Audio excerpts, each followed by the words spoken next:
Thanks to Hungry Jacks, you can win a trip for two to the 2018 World's Grand Final in Korea.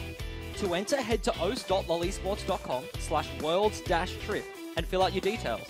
The trip includes flights, transfers, accommodation, and tickets to the 2018 World's Grand Final. All thanks to Hungry Jacks.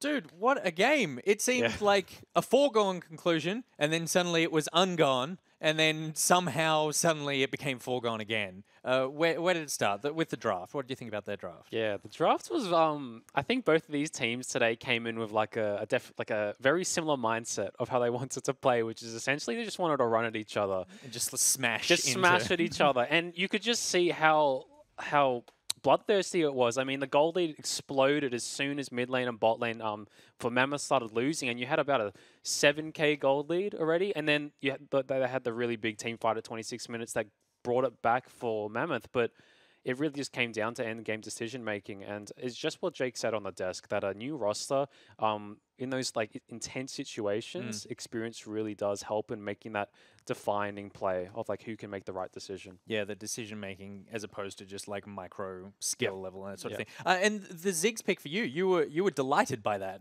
Yeah, I don't think many people expected a Ziggs pick, and you could just see from the level 1 they ran top and then they ran back bottom, and you could tell Mammoth didn't really know what was going on. Yeah. And it's definitely something Chiefs have been working on like the past week, and it really worked out. You could see Mammoth had, that bot lane, that Vladimir Rakan duo kept dying, and that's like a big lead of the Chiefs' goal lead came from that bot lane, and Ziggs Rakan just had that one-shot capability, but I think, as you could see as the game progressed, Mammoth started to develop an idea of how they should play against Ziggs, but you could just see the initial 5-10 minutes, they had no idea what was going on. It's just total panic. I mean, Ziggs, I don't think you've seen competitive Ziggs play in about 2 years. Do you reckon it's come back now? Have we started something?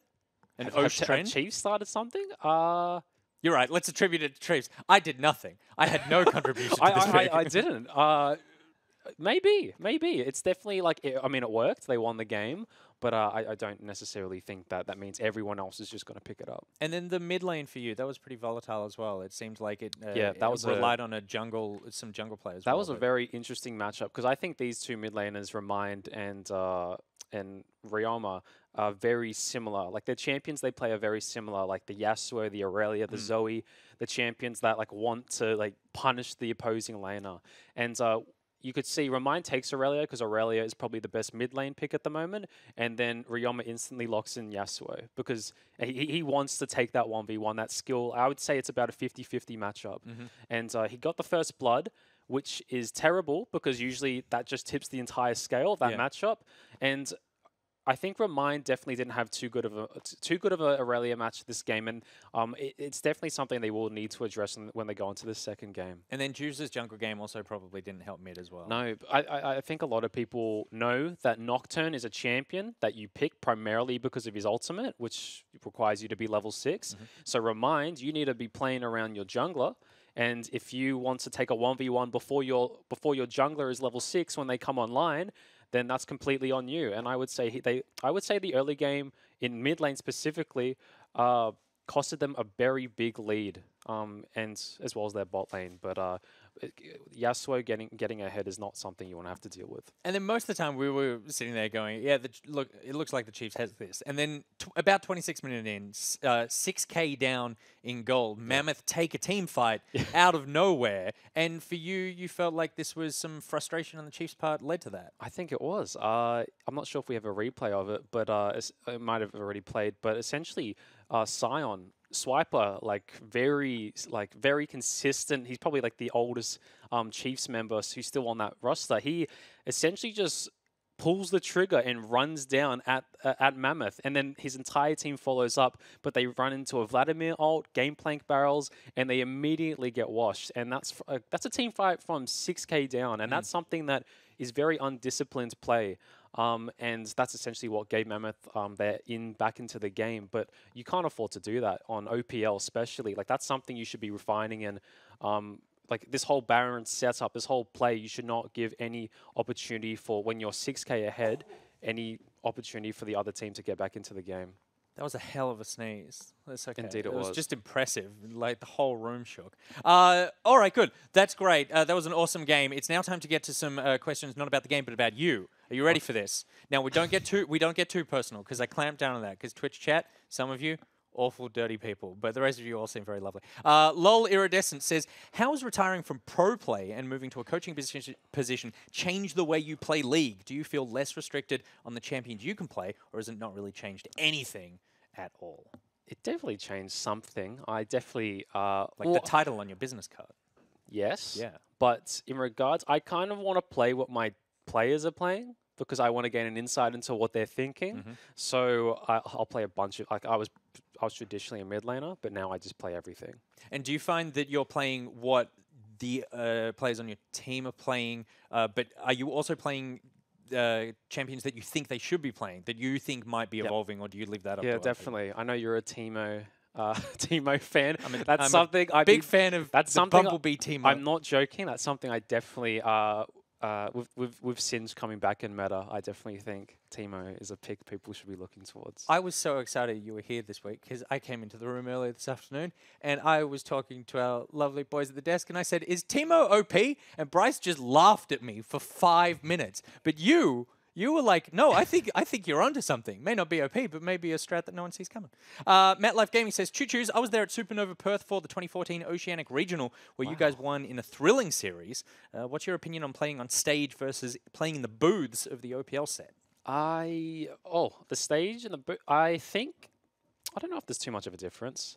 I definitely think playing in front of a crowd is quite nice. Like you can hear like, oh, like I got a solo kill, and then everyone starts roaring, and then, but it's funny because when you play on stage, the stream that everyone's watching in the crowd is about 1 to 2 seconds behind the actual game.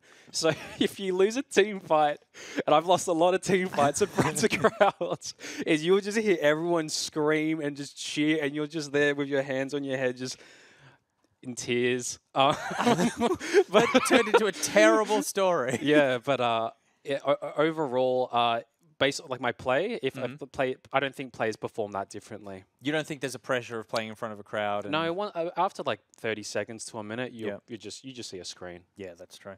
I say that I'm not a professional player. I don't know. I'm just taking your word for it. But friend of the show, League has it Razzle Plasm says, do you have a favorite pair of sweatpants? And if so, where are they? You have them, Raz. I want them back as well. This is a ransom demand. Give me back my sweatpants, please. All right. I feel like you're not getting those sweatpants. And then finally, Hot Delfox says, do you use a wired or wireless mouse? Oh, I could never use a wireless mouse. Yeah. I think wireless. Oh, well, I don't know if if there's delay or anything, but just the psychological like impact in my. I just feel like that. There will be a delay. Yeah, there will be a delay. Yeah, you'll be factoring in you know what I mean. But I do use a wireless headset. And really? I think wireless. I think everyone should have a wireless headset. You could do that thing if you have a wireless headset. You could get a wireless mouse and a wireless keyboard. You could do that thing like when you were younger and you went to pee and you step back from the bowl and you see how far back from the bowl you can just arc it and make sure it goes in. You could do that. You could do that with all the wireless peripherals of your computer until it disconnects. And you could do that like on stage at the Rift Rivals, which is an excellent segue into Rift Rivals. Remember, we've got that competition running. If you want 2 tickets to attend Rift Rivals in July, then all you need to do is make a sign that you would hold up at such an event, supporting your team, supporting Choo-Choo's. He'll be there. I mean, he won't be on stage, but you could turn around and face. You could be the one person with holding your sign facing the other direction. Just submit it on Twitter using the hashtag #RRSign, and you could win 2 tickets. The best one will be decided tomorrow. Boys, back to you at the desk. Thank you very much. I think that every player can have a wireless headset, apart from Samuel Spooks Broadley, who should go back to a wired headset. Yes, because speaking of like leaning back in the arc and such, Samuel Spooks Broadley just likes to talk to you whilst he's in the other room. At all stages of every part of his life. However, talking about mice, Egypt. Okay. Explain to the people at home, just briefly, what you have on your desk. A mouse and what is it used for? A mouse bungee isn't absurd. Don't go anywhere, Aaron. That is a completely normal thing. Do you use a mouse bungee? What? Do you know what a mouse bungee is? Do you know what a mouse bungee is? the mouse falls off the desk? No, it's nothing to do with that. Aaron, do you use a mouse bungee? I have no idea what you're talking It's okay. about. So I don't trust wireless mice because I'm a skeptic as well. So I have a little mouse bungee that holds the cord off the desk, so you get a little bit of slack because the mouse, the cord hangs off the end of the I can get desk, behind that. and then it's like you got extra drag pulling backwards You're as a part of like going forward. Goes down. How much did it cost you? Like $15. Would you pay $15 for that? No, that's a bit. I did use a bulldog clip for a very long time, like an Office Works like 15-cent bulldog clip that I just tied my thing around. I was going to say, you can use a bulldog clip for pretty much everything around the house. There's bulldog clip holding my baby's nappy together right now. But yeah, I would never spend $15 on this. Wow, I got too much to up my parenting game. However, we will get into the next game. I promise you, it is going to be Chiefs versus Mammoth, game number 2. Tweet at me. Tweet at Spawnlol. Tweet at eGym. I want to actually get a fan vote out there. If you use a mouse bungee, if you are like serious if you like about the idea about it, if you're serious about being like good and getting better at a video game, then you have a wired mouse, invest in a mouse bungee. They're not cheap, or invest in a bulldog clip. If you want to get good at it, like the thing that get right better now, at League? viewers at home, the thing that is holding you in silver or gold to the Challenger bulldog clip. is the bungee. Absolutely. You will fly up the ranks. It's once insane. that is gone. You know what? I actually think that when I was watching that last team fight, I saw Destiny tweak his bungee a little bit, and I actually think I saw Kuden's mice have a little bit of drag. So potentially the last team fight in that game was also determined by a bungee. Yep. We'll just let that one. Are you allowed to have a bungee on stage at the OPL? No, but you don't. Your cord's like insider info. Your cord doesn't go off the back of the desk. It like has like it plugs in on the desk, and you have something to deal with your cord, so you don't get dragged. So maybe you could So have an it's- external USB port on your desk. That's And exactly that what would you have. act as a bungee. That's yes, but I'm sure that's more expensive than a bulldog clip. Anyway, we're into game number 2. I could Mammoth- talk about this forever, by the way. Because we I don't was need to. fascinated and disgusted at the same time. You're just wrong. You're just uneducated in the world of mouse bungees. I am a dirty-eared, platinum level, and maybe that's what's AP holding alley me out of one trick. Yeah, Yep. maybe that's what's holding me out of it. There's many words to describe you as a League of Legends player, Jake, but as we get into game number 2, a lot of the similar bans are coming out. Mammoth, once again, hitting them with the Talia, hitting them with the Ornn, this time switching it up. Don't want to deal with Ryoma's Yasuo.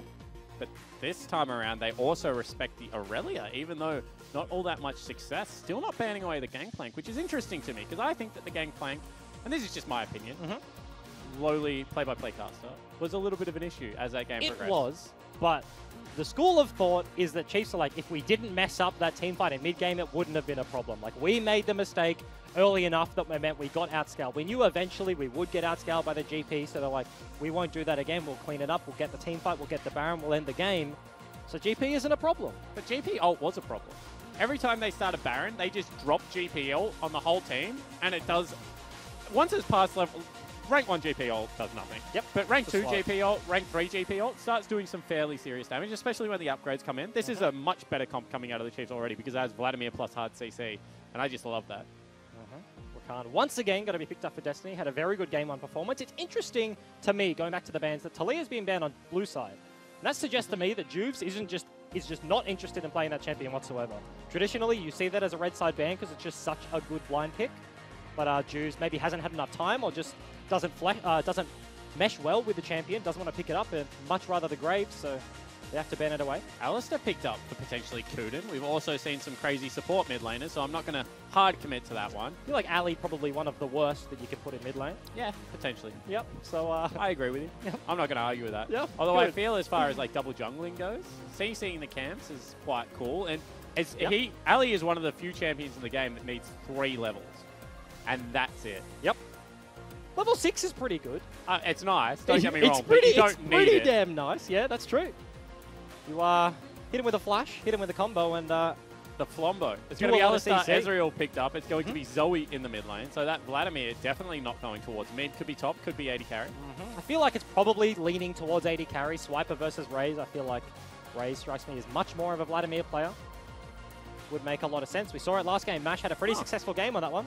And the Australian Soul. Maybe the Korean Soul banned away this time around. He gets a lot of Aurelion Soul bans. Yeah, I actually really want to see him play it. Yeah. Because good Aurelion Soul players are real fun to watch. And few and far between. Yeah. That's one of those champions where you have either one game and you suck or 1,000 games and you're very good at the champion and there's very little in between. Does anyone not Swiffer play it in the OPL? I don't even know whether Swiffer still plays it, but he played it against Direwolves last split.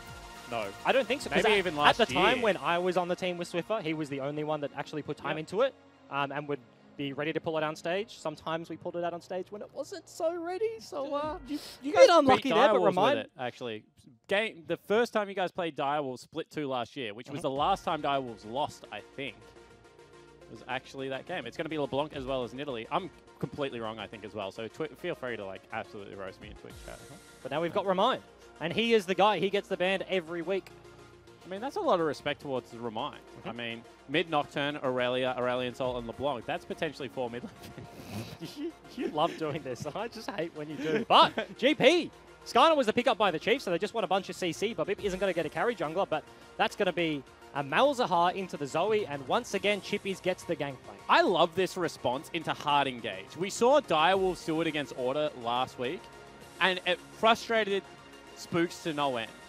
As soon as Skarner started scuttling, wiggling towards him, he just got Malzahar ultied every single time. And as Skarner, you do not want to build a QSS. Yeah, QSS Skarner just really, does not sound great. really hurts. And even Rakan, if you don't get like your Zeke's convergence early, Yep. you are very squishy as Rakan. Ever since the Colossus nerfs, or like the removal from the game, I'm Aftershock so proud of you, by the way. doesn't cut it. I didn't call it what Yeah. you thought I was going to call it. It is Colossus. Yep. And Rakan, very squishy. You can get the combo off, but sometimes you just die on the exit. I nearly didn't understand what you were talking about. Yeah. But, you know, we've come leaps and bounds. However, Swiper has locked in Mundo. If there ever was someone that is going to play a truckload of Mundo and take pleasure in it. Like, you know Parbu's playing it, but I don't think he's enjoying it as much as he enjoyed playing Pantheon top lane. Yep. I think that it is going to be Swiper. Swiper is a tank through and through every game. He plays Warrior, Loves the he champions. plays Barbarian, he plays tank. Maokai and Yeah, Mundo. Exactly. We'll pick that one up. Doesn't have a lot of the engage potential that he did last game, because if you were to leverage a criticism at Swiper last game, you're like, wow, he grouped way too much with TP. He had TP advantage, and Chippies was the one answering the side lane, and Swiper was grouping.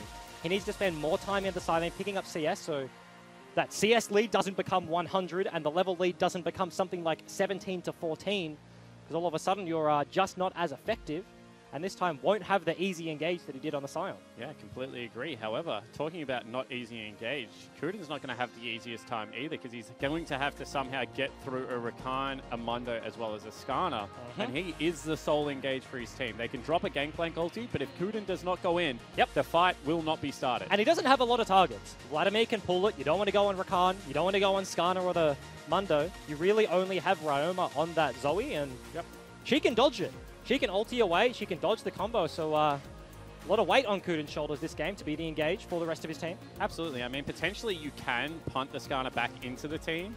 I actually like in games like this when Alistars hold their combos. However, we'll see whether he's able to do it. We're on to Summoner's Rift. Game 2 between Mammoth and the Chiefs. Chiefs are up 1 game. They had a brilliant early game, faltered in the mid game, brought it back on the back end of a very good team fight. Brilliant team fight to end it out, you know? Just a bit of a lull in between. As I think you were alluding to as well, they have the Malzahar, so Kuden can afford to hold his combo and rely on Remind to be the guy to start that off. Onto the Skarner, you can punt him back, get that free pick, and if Skarner can't ulti people, then doesn't do a whole lot. Because you know Skarner's not going to necessarily ult Kuden, especially if Kuden's ulti is available. So what Kuden can do is sit near the front line. When the Skarner runs in, before the ultimate goes off, you pole him, walk behind him, smack him back into your team, and you don't want to follow into this team, because even though there's not a lot of ways to start a fight, they have a lot of ways to end a fight relatively quickly if you swamp them. However, I do want to touch on one thing that I hold very dearly. Juves' skin. There are a lot of good Graves skins. What is he using? I didn't... Weird Space Cowboy Graves is not a good skin. Like Mafia, you know, I'm not a fan of Pool Party. Yep, I agree. I like the Mafia Graves. It's my personal skin. I like Young Graves. You know, the one that we released with the Twisted Fate skin as well? Oh, yeah. Yeah. Got a little bit of Hugh Jackman going on about him, and I just like that. I think cigar, Carbon though. used to play this skin. Carbon plays the spacesuit, like the jailbreak skin, right? Yeah. Yeah. That is absolutely correct. Yep. So shout out to GM of, what is he? Head of esports of the Adelaide Football Club. He'll always be the legacy owner to me. Yep. Absolutely. Absolutely, but fairly standard starts across the board here. Both junglers starting on the top side. Scuttlecrab will go over to Juves, of course. Are you Skarner not surprised going to contest the by how Graves much very early. Malzahar we're seeing still? Because he kind of disappeared, and now randomly he's just back. No. Okay. I really like Malzahar, especially on stage games. Aaron was having the conversation with Nick on the couch and talking about are games different on stage, like versus a live crowd, things like that. The difference between games when you're sitting at home, you're super comfortable, and then you're playing in the OPL, I think ease of execution is just the easiest thing you can draft that will win you a game. Malzahar, he has a point-and-click suppression. It's so incredibly easy to start a fight. Is just so valuable, even more so in competitive games for that exact reason. So Yeah, I completely agree. I like that it's back. I also think that Aaron was being a little bit humble because he is one of the few players that I will ever be able to say this about, but he plays much better on stage than he does without a crowd. He was, throughout 2014 specifically, Zed was popping. was the stage player. Would randomly have like kills between tier 2 turrets on Zed in a 1v2 situation. He was a very good mid laner. And when he unfortunately, when you look at those games back now in 2018, 4 years later, Zed mechanics back then, Well, they were impressive at the time, but yeah. they kind of suck now. played. Absolutely. You have So, like rose-tinted goggles on, you know? I remember when the Faker versus Ryu play was out, and everyone was just like, what a sick play. And now you watch it now, and people are like, yeah, he QSS'd his ulti. Like, great. It was still pretty good. Yeah, still, I think it was very good. Still pretty damn good. Bubble does land. Could be big damage actually yeah, coming out here, Bryce. Not bad. Good chunk.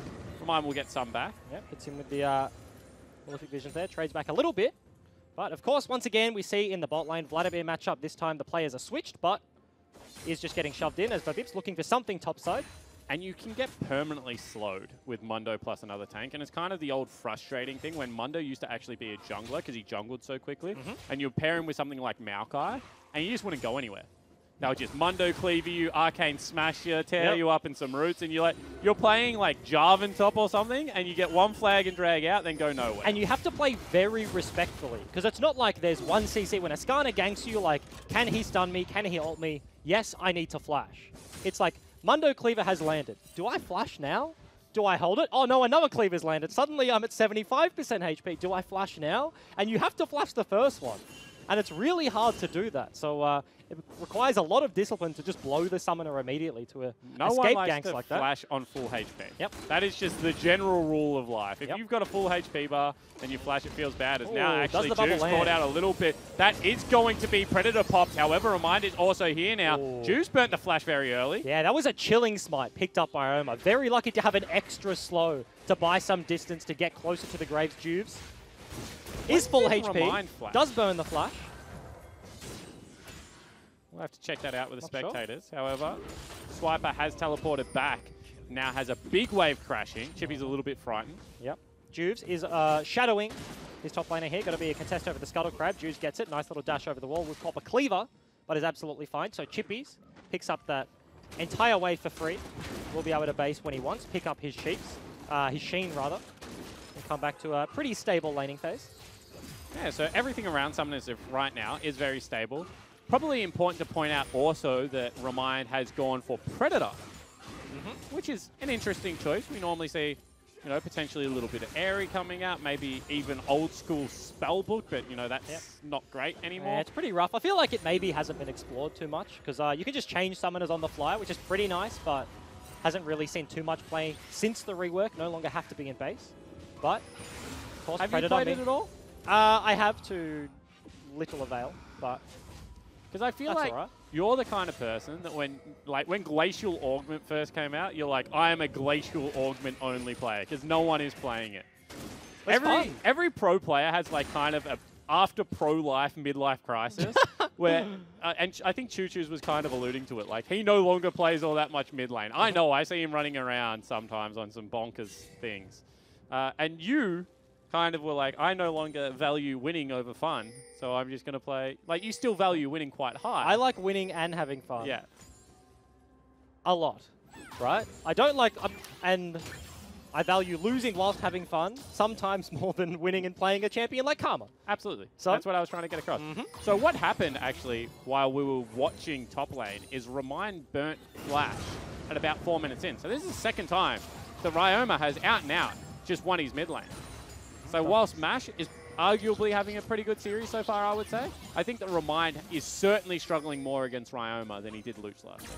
Absolutely. Out and out on the Zoe last week was popping off. Was into a Vladimir, much weaker laner, then into the Karma, but up against Ryoma here, faring a little bit worse. Of course, we are hitting level 6 on the Skarner now, but Bip has his flash available, so first gank is really the one you judge it on. Can he make something stick? And Juves playing around the map, who's on the Graves right now, and is actually down in CS. Yeah, I want to point out what Chippy's just did, because I think it's important. When you have Grasp and Klepto, and you chain a barrel, you want to chain a barrel with an auto attack, and then still use your Q on the champion. Because it is so much of your sustain and extra damage, and Klepto, honestly, you get free stuff, and everyone just loves free stuff. Free stuff is the best. So people shoot their barrels too much in the laning phase. Just hit them with the sword. You can auto it, then you don't waste the cooldown. Yep, absolutely. You get extra stuff as well as Chippy's. Talk about has his Sheen. He's completely fine up here, just farming underneath his turret. Not a whole lot going on. Can Mash and Kuden get the kill on the level 6 Vladimir? Does anything happen in the bot lane? Probably not. Yep. I would think. Bit of a misnomer that happened last game, but Bip gets the Scuttle Crab this time with the pressure from Ryoma. And I like teams that draft like this versus the Chiefs, and I'd be interested in your opinion, where there is very little kill threat bottom lane, there's very little kill threat top lane. Everything is probably going to revolve around the mid lane, and that's where the Chiefs like to play, but I also think this is where you can beat them. Absolutely, but Bip actually popped the Predator here, but Spell Shot is available. Oh, actually flashes forward, grabs him, and that is going to be first blood picked up. A huge play for Bip. And you talk about the mid lane, as we watch it happen, the flash, the E breaks, the spell shield, they know Remind's flash cooldown is not available, can't escape the Skarner. That Predator gets him into range. Very easy kill picked up onto Ryoma. First blood all of a sudden. Not only that, let's talk about the additional layers. They see the Gangplank top lane. They know that Graves is on his red buff because of all the wards they had there. And then they hard commit as soon as they have that information. I think that is such a heads-up play from Babip and Ryoma. Whoever called that certainly needs to be commended. Going to give them a dragon. And that's the thing. Earth Drake is, I feel like, becoming one of the scariest Drakes to lose in the early game, especially with team compositions that don't necessarily do Baron that great. It really shores up your mid to late game transition. And pretty big deal. It's never a big deal right at the moment you take it, but as the game goes on, exponentially gets better in value. I mean, it's one of those Drakes that snowballs earlier, because when you think about it, how do you win games at the moment? Knocking down structures, taking Baron. That's very little of, like, every now and again you'll get big team fights that will just end a game. Yep. But most of the time, it's how quickly can you do those two things. And Earthdrake just makes you much quicker at doing those two things. In fact, 10% quicker. Destiny, does he defend his pink ward? Of course he does. He always fights. Huracan, of course, it used to be the days where you built coin into Righteous Glory and you just go double move speed and engage. Put a lot of points into W early. All of a sudden now, he's just a mage, throws out the Q.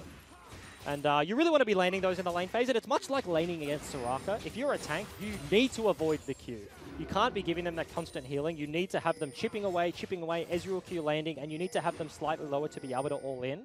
And as we see, Destiny constantly hitting those Qs, sitting at full HP. Raze has his own sustain. He's sitting at full HP, but Mammoth looking for something. Yeah, this is actually nice from Mammoth. They've managed to grab themselves bottom lane river control. You see those pink wards that they're just walking past right now. They wanted a kill onto the Vladimir, who has gone Phase Rush, not Electrocute. Interesting choice. Your thoughts on Phase Rush? Yep, just wants the extra move speed to get into the back lane. Does less damage. You see Predator as well. You see a lot of runes. You can see all three. Straight up damage with Ignite. The different style of move speeds here, so interesting to see him go for the Phase Rush. I'm interested how Mammoth got that mid priority to walk bot. Maybe just a one-off opportunity where Chiefs got the kill in the mid lane. Remind is walking out of base, so Chiefs shove in, they take some advantage, they push some vision into the enemy jungle, then reset later, so Mammoth look for the opportunity. That's what it must be, because you can see right now, it's just gone straight away. That's it. And you can see they're being zoned bottom lane. Right now, Ryoma is following bot as well. They want to fight here, but it would be a 4v3. Swiper has TP, but so does Chippy's. Ryoma's just going to face check Juves. Yeah, Juves actually goes too early. You hate to see it. However, now they're pinged out. That's a huge suppression coming out. Does he get into the pool quick enough? No, he does not. Good return kill. And they should know that's happening. Ryoma follows Remind down into the bottom. They have the vision in the river, but not in the jungle. All of a sudden, they're looking to answer in the mid lane, but this is 280 carries and a tank hitting away at this turret. This might be first brick for Mammoth. Yeah, it certainly could be, especially given the fact that Ezreal's W, Essence Flux, in this situation, so good. They're so lining underrated. They're lining up so we can hit all two of his allies there. They get the extra attack speed. Of course, Chippy's one of the best at holding turrets on the gangplank on the other side of the map. But Bip is over there. And If they're they trying wanted to threaten now with a gank. You can see they're pulling the Alistar across. They will get first brick. That is a good clear of the wave, but it will not go down. Chippy's used his ulti as well. He used it beforehand. Yeah, didn't have it available for that mid contain, so Kuden walks over late. Remind, with no ulti, does have the flash, but no real big wave clear options for the Malzahar. Means that mid turret does go down. Well, you know that's a bluff from Kuden. He's disappearing into Fog of War saying, I can flank you. I'm coming. And then he's like, I'm Skarner, I don't care. Not going all to do that much.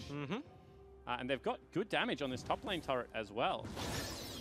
Going to take away a blue buff. So even though first brick fell, that's a good response from the Chiefs. Absolutely. Even trade across the board. Gold lead 100, now 200 in favor of Mammoth, but absolutely nothing between them. Ryoma's got a lot of redemptions this game. He's had 2 minimum already that we've seen. And redemptions are very good. Yep. As far as the tier list, I like Blue Smites earlier, so that's a big headbutt pole there. We'll be able to get some damage. Also gets the ult. Flash forward, will miss. And now they're running into a Skarner. Sleepy Trouble Bubble also lands. That means Kuden has to ult. And that's going to be ultimate onto Juves. And you can see Raze there. Exhaust used as well. Juves will fall down, but that is a huge mistake. They're looking for more. Swiper TP'd into the mid lane. They want to continue. Chippies has his available, but this is a tank behind Mammoth.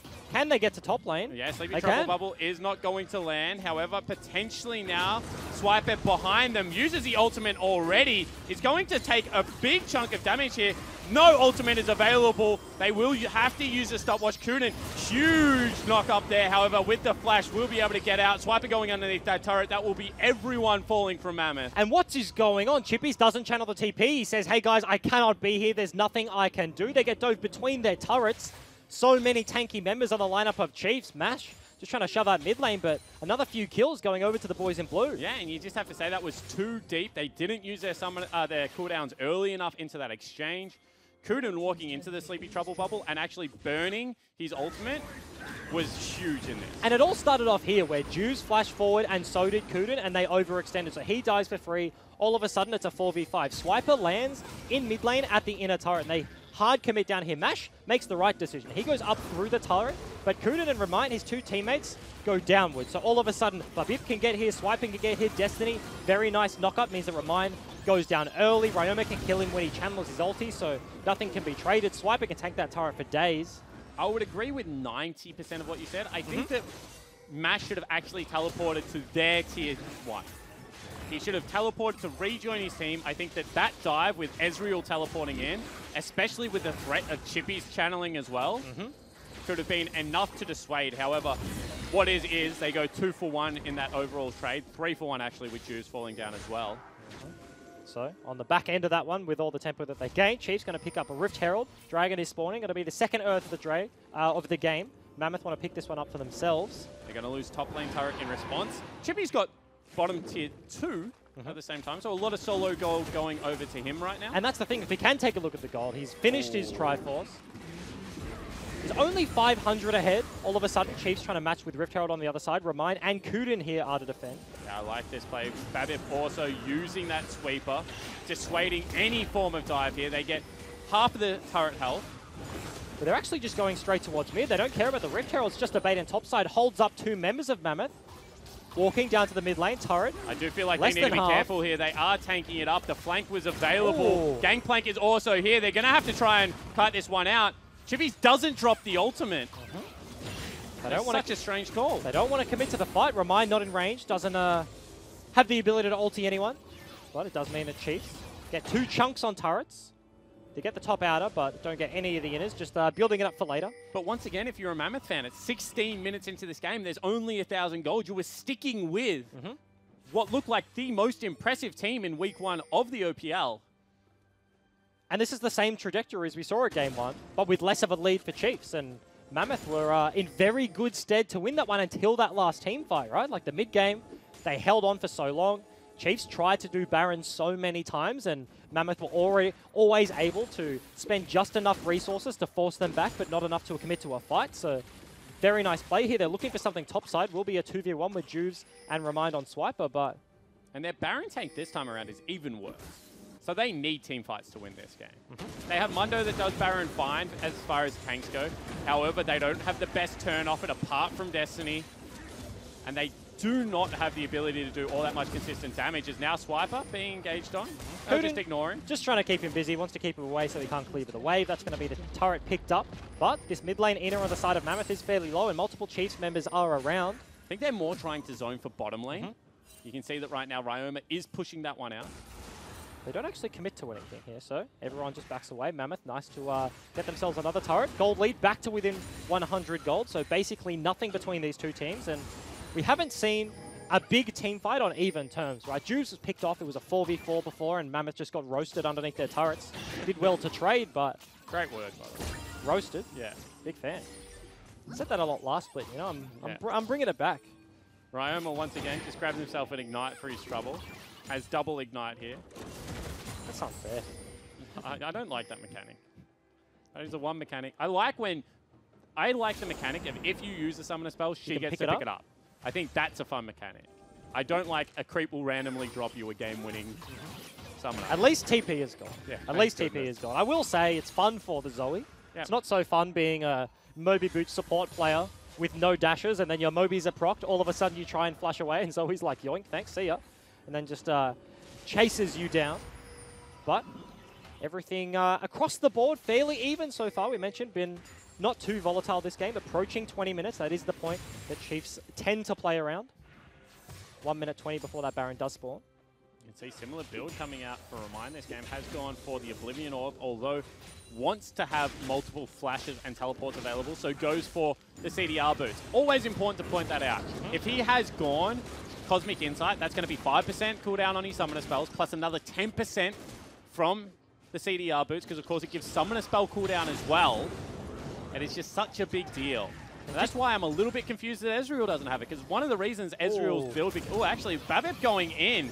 And I think there is a flank coming out here. Sleeping Trouble Bubble landed, and they've already got the ulti out. However, this is going to be a huge team fight. You can see Destiny in a lot of trouble, always has to flash away. And Babip has gone too deep. Will flash over the wall. Remind has now been caught between a rock and a hard place. Somehow Zoe picks someone up on the back end. That's going to be a double kill for Ryoma. And now the Chiefs are on top of the Mammoth lineup. Swiper is just unkillable. Grabs himself another kill, and he's just tanking up the turret like he does not give a damn. Mundo goes where he pleases, and at this stage of the game, that's in the base. And 4 kills for the Chiefs. And that looked almost disastrous for the Chiefs. Skarner onto the Alistar looked like it was turning it around. They couldn't go onto Chippies, but they get that pick onto Remind. He's so far forward when he casts that Nether Grasp. All of a sudden, Chiefs turn it around, and they're going to break the base pre-20 minutes. Yeah, they certainly are, and this is such a Chiefs play. Sleepy Trouble Bubble lands. Is it going to be another kill, potentially? Headbutt Pole is there. However, nice QSS to get out of that knock-up. Able to run away a little bit quicker, and the Chiefs will exit. And this game was so close.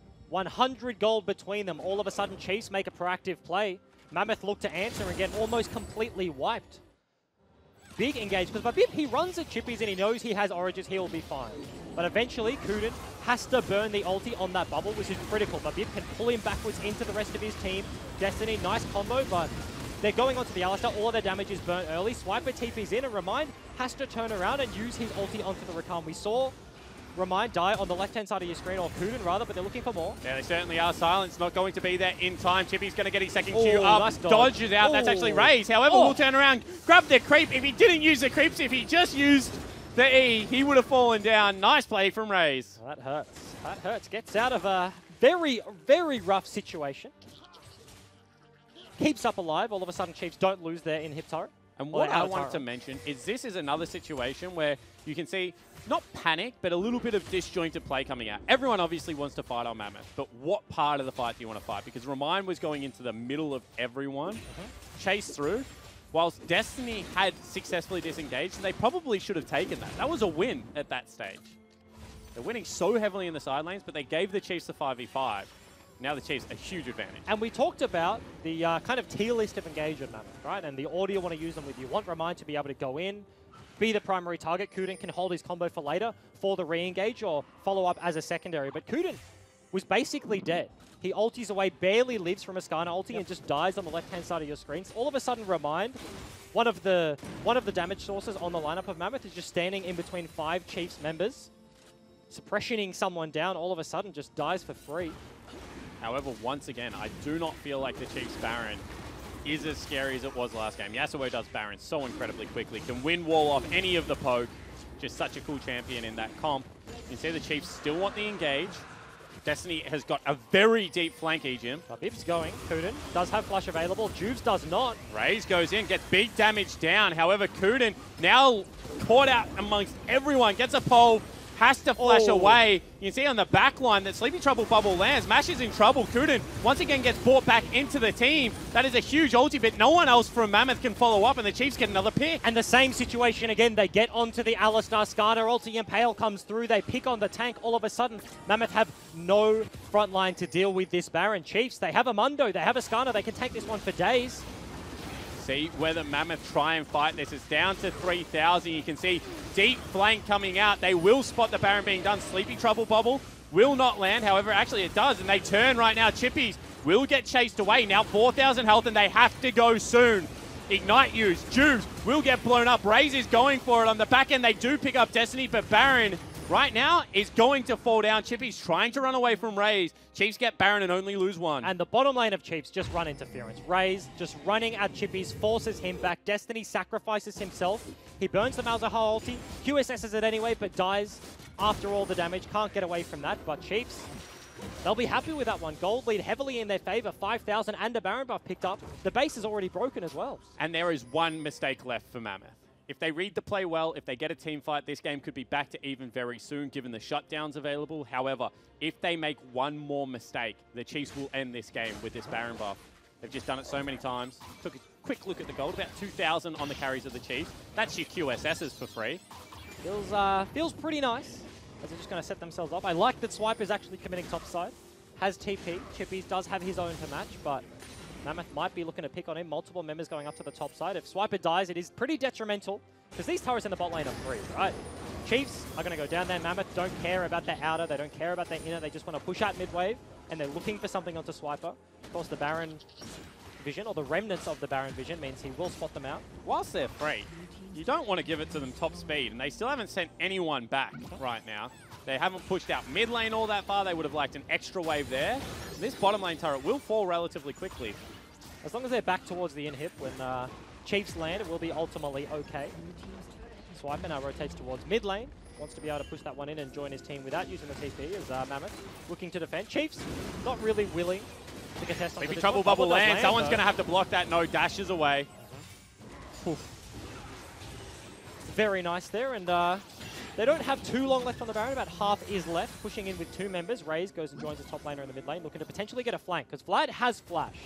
He can come in from the base. They can come in from the side with the tankiness of Mundo. Yeah, they're very looking for it right now. You can see Destiny marching forward, zoning them away. Jubes is so low, and they're able to pick up another turret. 2 inhibitors now left up and available to try and take. And there is no way for them to start a fight right now. Sleepy Trouble Bubble misses. In goes Destiny. Big engage. Juice gets blown up on the back end once again. Remind is not going to live through the initial engage. And Raze is massive, just hiding out on the back line. Sleepy Trouble Bubble lands again onto Kuden. He will go down, and they are relegated to the base. That's the one mistake, and that should be Chiefs ending the game. Is it enough to end the game? They lose Remind. Chippy still full HP, has no ulti. No flashes available on the members of the Chiefs. Can Mammoth defend? Yeah, see whether they can. You can see Juves marching forward. Babip trying to zone him away. Will be able to pick up one turret. So they go for the second. Ryoma goes very low. Bubble does miss. 3 creeps left up and available. You can see Raze still looking for this, and they want to end the game. They hit the barrel. They hit both barrels. Chippies is going to fall down, and that should be it. One more turret left alive, and they will turn their sights towards the Nexus. Remind is 3 seconds away, but that's it. 2-0. Very nicely played for the Chiefs. That is a classic Chiefs end. Chiefs, I think, is the only team in the OPL that continues that siege. They're so low, but Bip still had the ultimate available, still had Impale. Could not find a target at a team fight, but that was so close. With Respawn's coming through, Kuden is out all of a sudden. He can knock people away, but barely enough damage goes down into the Nexus, and that's a 2-0. Those 2 barrels they hit. The fact that Chippies could not chain them would have killed one person, would have probably killed the creep wave, meant that the Chiefs probably leave 1 Nexus turret up and get ace there. But and they're confident in it. And Destiny said that. If you go and watch the content after their game versus Legacy, it was like the main takeaway is to hit barrels, I guess. That's pretty good, because Mimic was doing that at the end of team fights. He was cleaning up, so obviously it's a pretty important takeaway. Wins them the game at that moment. And you can see Juves on your screen pretty vocal there, and you would be after a loss like that. However, I still think that Mammoth will go away, review those VODs and say, we'll win with a sniff both games. We need to clean up some of our comms. Remind going a little bit too deep, maybe getting a little bit too hyphy. Yep.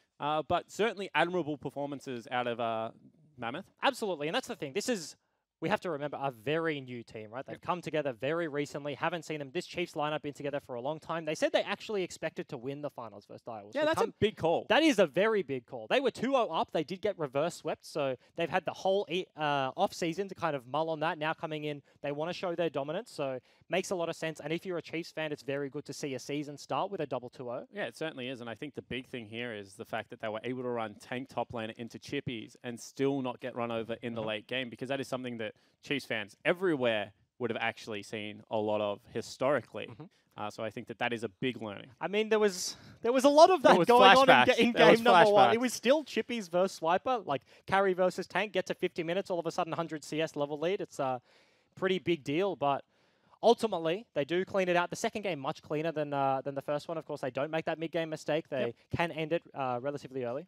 And I think that the big thing here was exactly what you're talking about. They're still willing to play the same aggressive play style. They don't mind that they made one mistake and it made the game a little bit more difficult. They still came through and won it. This game, they play aggressive again. They play around their team fight and they clean up the errors and they win very convincingly. And I like that. That's a lot of confidence, right? To go back to the drawing board and be like, no, we don't care about the gangplank. Like, it was a problem, as we mentioned later on in the game, but we can clean it up. We're confident in our play. This is what we've practiced. And they just execute better in game number 2. They certainly do. They execute better. They pick up all 3 points. They're still going to remain top of the table. And one man that would like to stay there a lot is Raze, and he is alongside our analyst hangout. That's right, Raze. Thank you very much. Congratulations on the win. Now, we will get to the games. We just need to clear up the most controversial, important thing of the day so far. Mouse bungees are like $30, man. They're not $15. We looked it up. We couldn't find one that was under like 24. KZen in the chat said, I use a mouse bungee. What the Shark says, does tape count as a mouse bungee? And DC Ver Penguin the Third says, who just Google searched mouse bungee? Do you use a mouse bungee? I don't know what a mouse bungee Exactly. is. See? That's exactly the same as me. This is what we're talking about. It's the little thing where it holds the cord up on your desk so it doesn't get caught like on the edge of the... I have a wireless mouse, so... You two Yeah, I need to don't have know that. words. Yeah. But congratulations on the win. Great game. Cheers. What do you think, man? I have a couple of questions for you, Raze. I think the 2-0 is definitely something. Did you guys think, first of all, that Mammoth were an opponent that you guys would easily roll over and win 2-0 like this? I don't think they were opponent. Like, I think they're definitely in contention to potentially, like, I think they're one of the few teams that can potentially win the split. I think they're a pretty good opponent, but I did expect a 2-0, and obviously that game 1 was not what I expected to happen. Yeah. What do you think of Mashme, like the NA import? Because I know, like, as an AD carrier, I mean, you played Vladimir, Ziggs. Like, you didn't really get to see the standard like matchup that you would like to see versus an import. But what did you think of him? I think Mashme's pretty, like, he's a pretty smart player. Like, when I think of the AD carriers and OS, I think of them just mechanically, like, they're just clean and they play team fights and laning. But Mashme, like, I feel like I can tell, like, he just plays smart. Like, he thinks with his play. He doesn't play instinctually like all the other AD carries do. So I think that's very, like, noticeable in him. Yeah. Well, I'd like to ask you a question about your first game, the Ziggs draft. Yeah. I think that's something that caught everyone off. Is that something that Chiefs, like, generated, like, 8.11, like, this big, like, fiesta? And because, I mean, you guys, it seemed like Mammoth had no answer. They had no idea what to do against it. I think they actually did, like, play it pretty well. Like, if they didn't swap, I think the GP would have got extremely far behind. And the Sion, like, since he has the passive, he can just, like, die for the wave and clear it. And the GP, he has to sack the wave. He can't farm.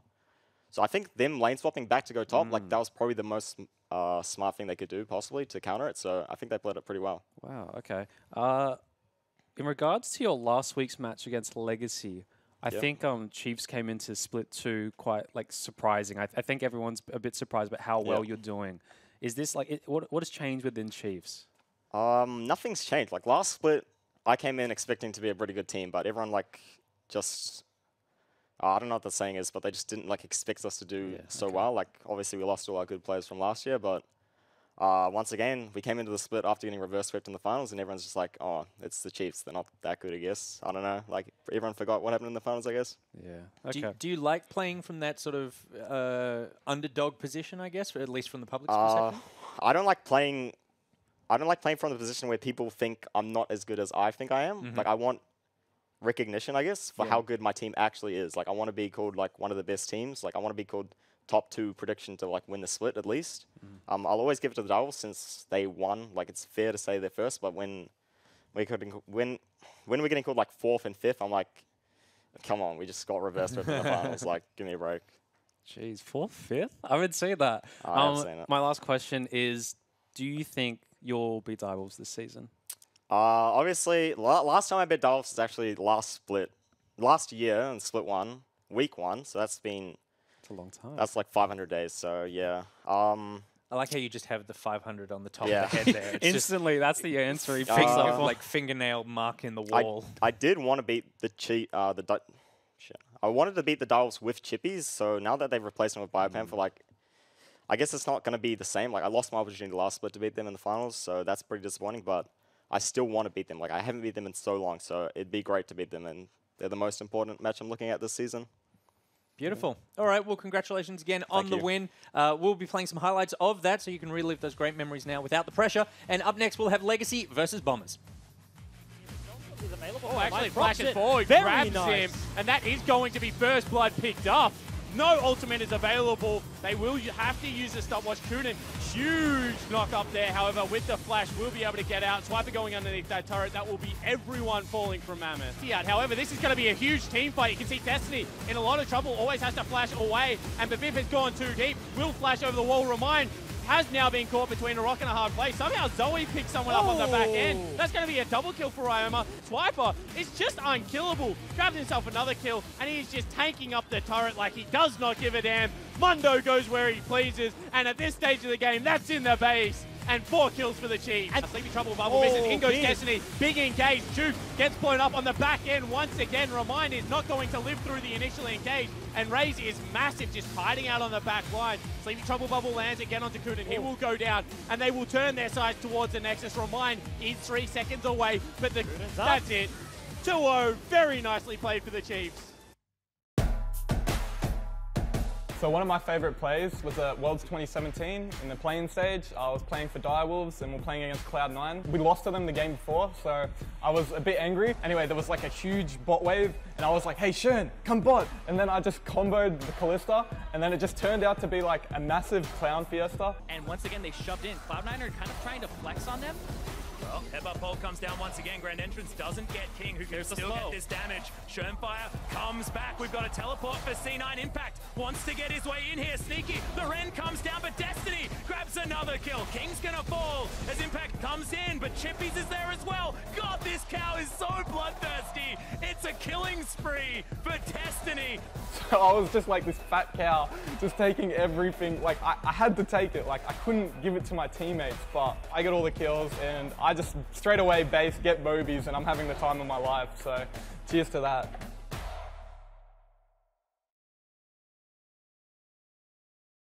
G'day ladies and gentlemen, welcome back to the OCS recap for week number 6. My name's Hysterics, this is T-Gun, and let's take us through what happened in the week of OCS. And I have to say, Intuition looking fine.